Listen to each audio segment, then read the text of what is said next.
స్వచ్ఛందగా ఇప్పుడు యాక్చువల్గా ప్రతిపక్షంలో ఉన్నప్పుడు వీళ్ళు ప్రశాంతంగా ఉన్నారు, రోజు యుద్ధం చేసేవారు, గొడవ లేదు. ఆ టైంకి అలా కత్తి డాలు పట్టిపోయి 4 యుద్ధం చేసేసి మళ్ళీ వచ్చి అన్ని మూల పెట్టేసి పడుకునేవారు రాయిగానే. ఇప్పుడు అలా కాదండి. ఇక వీళ్ళకి 24 గంటలు వీళ్ళ మీద వీళ్ళే యుద్ధం చేసుకోవాలి. చాలా దారుణమైన పరిస్థితి ఉంది.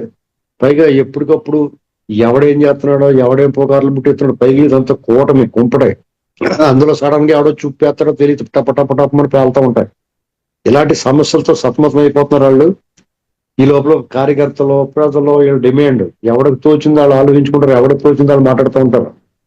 చాలా క్లిష్టమైన పరిస్థితులు. ఇది రాష్ట్రం క్లిష్ట పరిస్థితిలో ఉందంటారు నూతన రాజు గారు సినిమాలో. అలాగా నిజంగానే రాష్ట్రం ఆ పరిపాలించే వాళ్ళు అందరికీ కూడా చాలా క్లిష్టంగా ఉంది.